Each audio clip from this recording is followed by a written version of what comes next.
জাতীয় রাজস্ব বোর্ডের আওতাধীন সব দপ্তরের চাকরিকে অত্যাবশ্যকীয় সেবা ঘোষণা করে কর্মচারীদের কাজে ফেরার নির্দেশ দিয়েছে সরকার। নইলে কঠোর পদক্ষেপ নেয়ার হুঁশিয়ারি দেয়া হয়েছে।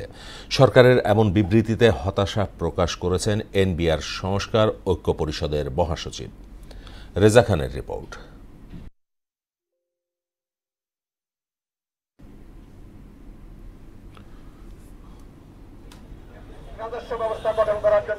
গেল 12 মে এনবিআরের নীতি প্রণয়ন এবং বাস্তবায়ন শাখাকে আলাদা করে সরকারের প্রজ্ঞাপন জারির মাধ্যমে শুরু হয় সংকট। দুদিন ধরে কমপ্লিট শাটডাউন ও মার্চ টু এনবিআর কর্মসূচিতে কার্যত স্থবির হয়ে পড়ে আমদানি রপ্তানি কার্যক্রম। রোববার সকালে এনবিআর কার্যালয়ের ভেতরে বাইরে যখন আন্দোলন তুঙ্গে, তখন খবর আসে বিকেলে অর্থ উপদেষ্টা বৈঠকে বসবেন আন্দোলনকারীদের সঙ্গে। আশা করছি বিকাল 4টায় সচিবালয়ে মাননীয় অর্থ উপদেষ্টা দপ্তরে আমরা বসবো এবং সেখানে যে আলোচনা হবে আমাদের দাবি দেওয়া উপস্থাপন করব। আজকে যে আলোচনা হবে সেটা হচ্ছে অর্ডিন্যান্স সংশোধনের বিষয়টা নিয়ে আলোচনা হবে, চেয়ারম্যান মহোদয়ের অপসারণের বিষয় নিয়ে আলোচনা হবে, আমাদের যে বদলি এবং পোস্টিংয়ের যে বিষয়টা আছে এটাকে বাতিল করার জন্য বলা হবে। বৈঠকের খবরে আন্দোলনের আংশিক কর্মসূচি সাময়িক স্থগিত করা হয়।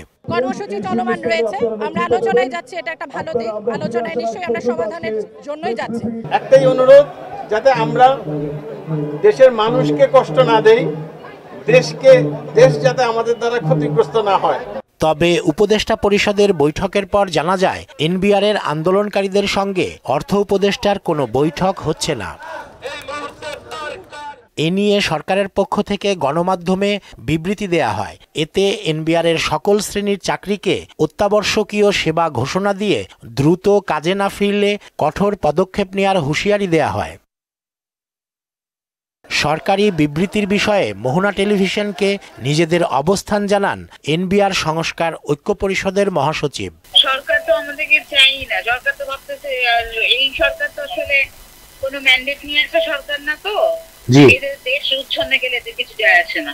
আমরা সম্ভবত স্থগিত করবো না, আমাদের ওই যে একটা টিম এখনো আসে নাই, যারা গিয়েছিল সচিবালয় বরাবর তারা এখনো ফিরে আসে নাই। আসলেই আমরা মোটামুটি একটা ডিসিশন নিয়ে আপনাকে জানাই দিব। সরকারের কঠোর অবস্থানের পর আন্দোলনের গতি কোন দিকে যাবে সেটি এখন দেখার বিষয়। রেজা খান, মোহনা সংবাদ, ঢাকা।